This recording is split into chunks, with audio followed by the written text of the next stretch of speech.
Bonjour Nicolas, Bonjour Emma, comment vas-tu? je râle. Ah, bon, C'est bah, clair. pourquoi? Oh, parce que je me suis fait refouler coup sur coup de projection en projection. Oui, tu Euh, n'as pas passé une très bonne journée, hein. Non, non, non. Du brouhaha qui t'a empêché d'écrire, C'est ça. une Oui. glace qui t'attend. Ah, ça, c'est par contre le côté positif. Oui, oui. Oui, mais tu espères Ah, peut-être j'espère que- la glace. Peut-être qu'elle Oui. ne sera pas là, oui, effectivement. qu'elle ne sera pas là. En même temps, Alors, voilà. est-ce que le scandale était là ou pas? En tout cas, ce week-end était présenté le film de Bertrand Bonello, Saint-Laurent, qui est la version non validée par Pierre Berger. La version validée, c'était le film de Jalil Lespers, Yves Saint-Laurent. Qu'est-ce que tu en as pensé? Que du bien. Oui, pourquoi?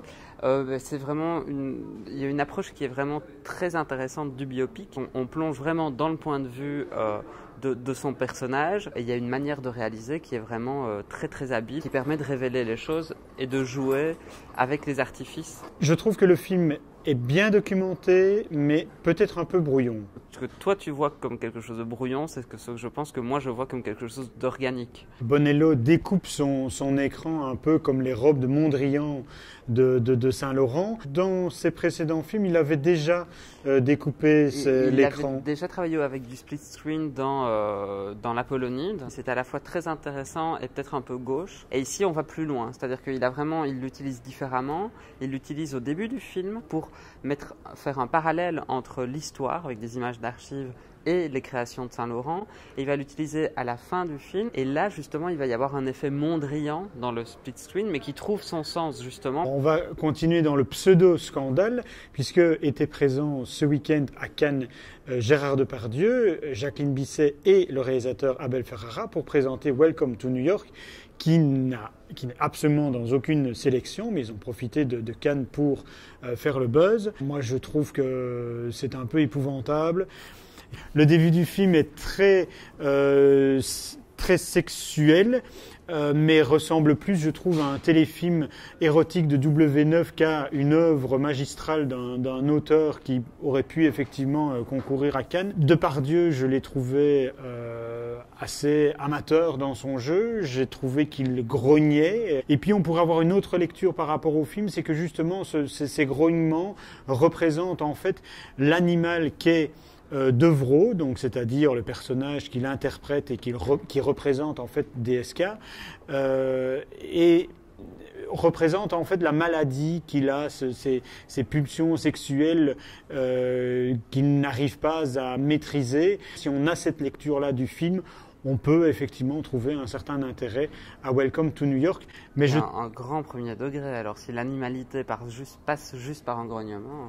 Je vais te laisser aller voir le film puisqu'il sort en VOD, mais également en Belgique. Il sort au Cinéma Galerie à Bruxelles. Donc je te laisserai aller voir et apprécier ou pas. On va retourner à la compétition parce que tu as vu un autre film, un film argentin. Gracias Alvarez. Voilà, et en anglais ça donne Wild Tales. C'est plusieurs histoires. Oui, c'est un film à sketch, mais alors au premier sens du terme. C'est vraiment des sketchs humoristiques, mais qui revisitent le genre. Donc on va partir dans du thriller, dans de la comédie pure, c'est complètement mélangé et il y a une forme de jusqu'au-boutisme complète. Ça marche super bien. Le réalisateur surtout se renouvelle d'un épisode à l'autre. Alors maintenant, c'est peut-être un peu inégal. Il y a des jeux de rebondissements et de surprises qui sont proprement jubilatoires. Et enfin, Nicolas, tu as vu un autre film qui, lui, concourt dans la sélection Un certain regard, qui est Qui est La disparition d'Eleanor Rigby. Voilà. Alors, en fait, qui est Eleanor? C'est une jeune femme jouée par Jessica Chastain, oui.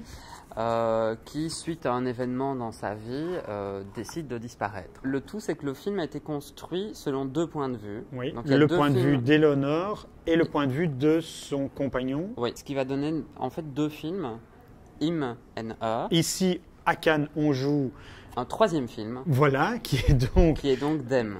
Mais toi, tu as vu Him et Her. Oui. Et donc, quelle est la différence entre les deux points de vue? Eh bien, en fait, on suit radicalement le point de vue de l'un et de l'autre, avec des trames qui sont communes. Enfin, je veux dire, c'est une même trame de départ. Le tout, c'est qu'on va épouser l'histoire selon le regard que lui ou que elle va porter dessus. Quelque part, on rentre dans une logique du souvenir. Mais donc, ce souvenir, il va juste parce que l'œil est braqué sur lui ou sur elle, ou du coup ça peut changer également des événements, un habillement ou quelque chose comme ça?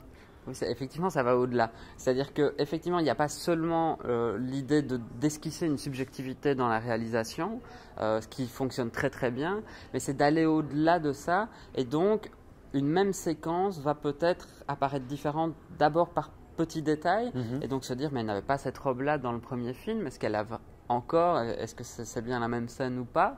Donc on a certains doutes, et puis on se rend compte que certaines phrases, certaines répliques très importantes ne sont pas forcément dites par le même, et donc il y a une forme d'activité, de passivité qui est très très intéressante, et qui justement conduisent au fait qu'on est dans la projection du souvenir. Bon Nicolas, on va en rester là pour aujourd'hui. On se retrouvera demain pour les films du dimanche. Oui, ceux que je n'aurais pas vus. Puisqu'il râle, hein, donc c'est ce qui s'est passé aujourd'hui. D'ici là, n'hésitez pas à tweeter, à commenter et à dire des choses sur nos commentaires. Et on se retrouve demain. Merci beaucoup. Au revoir.